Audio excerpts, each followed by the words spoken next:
This is a 24/7nursetutors.com lecture. 24/7 Nurse Tutors, providing unlimited tutoring. Welcome, and thank you for joining us. Test Taking Skills and Strategies Workshop, Part 5. Now would be a good time to discuss time management, because this can mean the difference between success and failure. It is very important, not only for the NCLEX, but through nursing school and through your career as a registered nurse and beyond. Think about this. How much rest do you get? Are you exercising regularly? Are you avoiding caffeine? Yes, I know you're probably thinking, I live on caffeine. How is your daily routine? Study where you can concentrate and study in short intervals.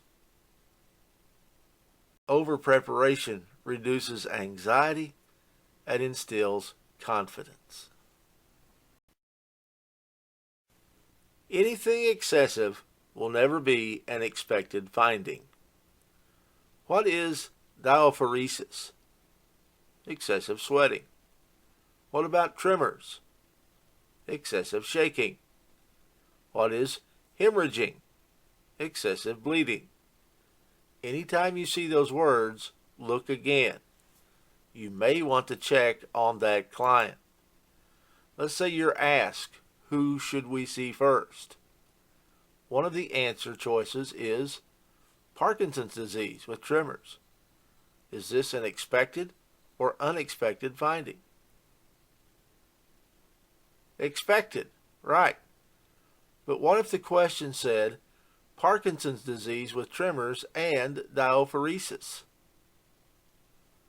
The diaphoresis is not an expected finding in a patient with Parkinson's disease, so better check on that client. Let's discuss pain. You know pain did not kill anyone, so your patient can wait. However, there is another kind of pain you should know about, which changes the rule just a bit. If your client is complaining of pain that is unrelieved by medication, that's a bad sign. Check on them. Do your ABCs first. Then check on the pain that is unrelieved by pain medications. I know what you're thinking. What if the client is just a frequent flyer? Well, NCLEX is the perfect world. NCLEX will not give you a frequent flyer. After your ABCs, pain unrelieved by meds is bad news.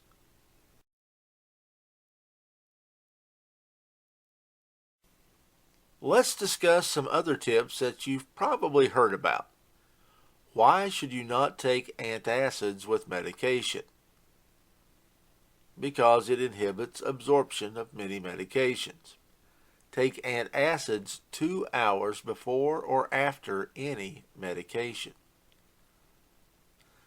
I know your teacher told you about grapefruit juice. Think again if you see grapefruit juice with a medication, unless you need high vitamin C with that medication. What is an example of a medication that you would want to take with a juice high in vitamin C? Iron. Vitamin C helps with absorption. What do you remember about probenecid? I will spell it. Probenecid.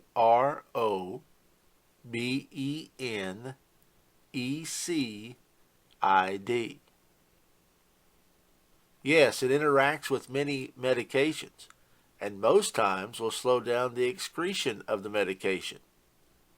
What does that mean? Probenecid can increase toxic levels of some medications.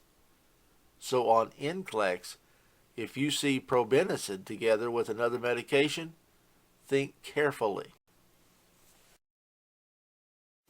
Remember, certain medications should not be crushed or cut.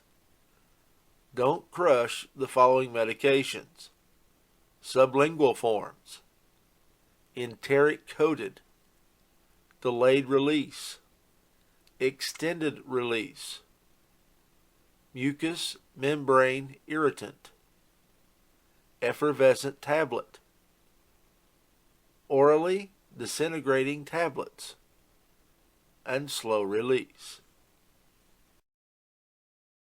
Remember, your client should never suddenly stop taking their medication, so do not pick an answer that you as a nurse advises the client to stop their medication.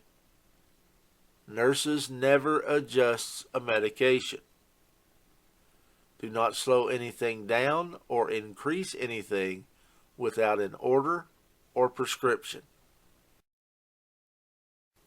Let's talk about something you will come across in any NCLEX exam: delegation.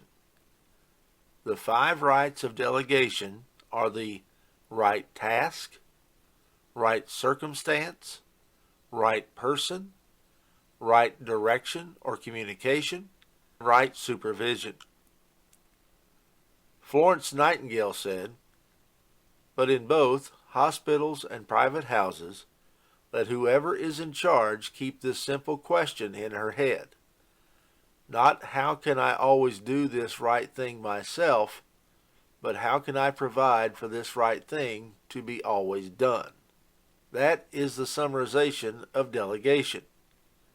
Delegation is not just a handoff.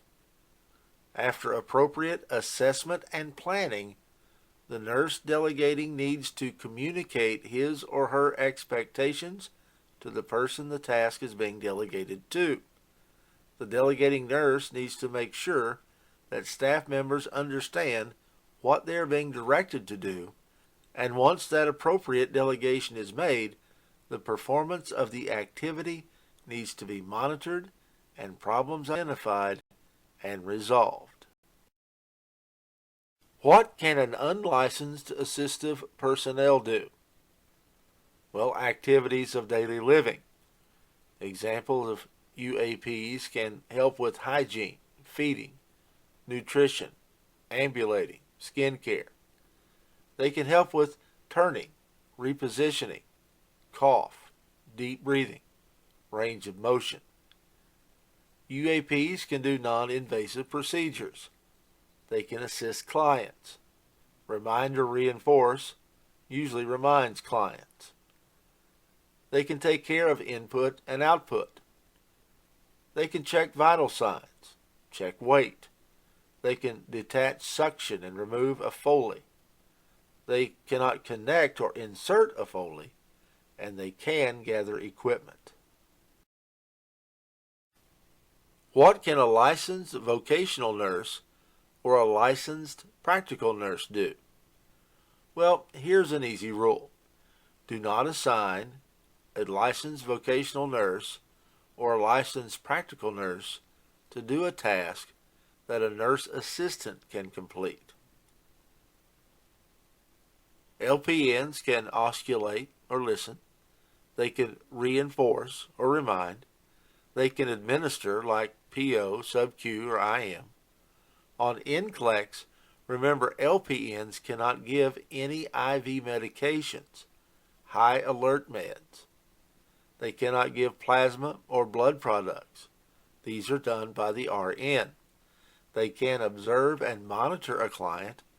Example, the RN can hand the client over to a practical nurse to observe after she has done the initial assessment. A practical nurse can collect data and specimen. They can set up basic equipment. They can review or teach, usually standard practices like hand washing or hygiene, or med administration, eye drops. RNs mostly teach or educate. LPNs reinforce. A PN can do wound care, suction, urinary cath, blood glucose readings. Don't assign an LVN or an LPN to do a task a nurse assistant can complete. Practical nurses can set up basic equipment.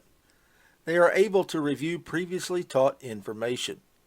Remember, the RN teaches and the LPN reinforces.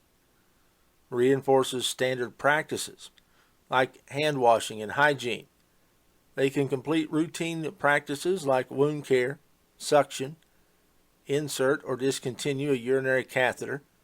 They can obtain blood glucose readings. Remember, don't forget, when delegating, do not assign LVNs or LPNs to a task a UAP can complete.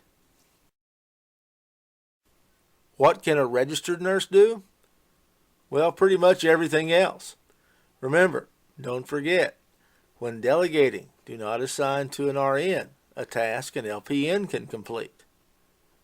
RNs can assess, plan, evaluate, consult, teach or educate, encourage, develop, review, update, counsel, suggest, initial, comprehensive baseline assessments, frequent and ongoing assessments of unstable clients.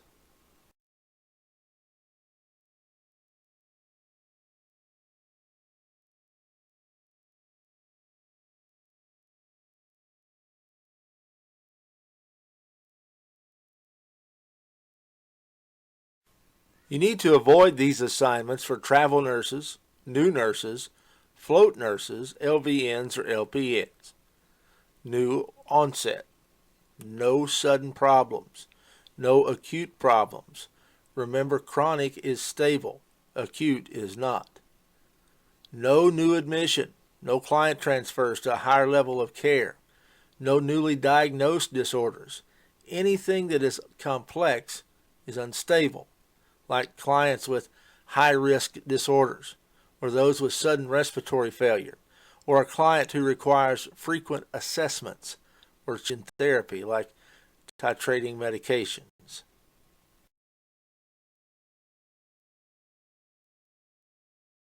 Remember, you are more than a conqueror, and you will be successful. Join me as we review core content in the next unit.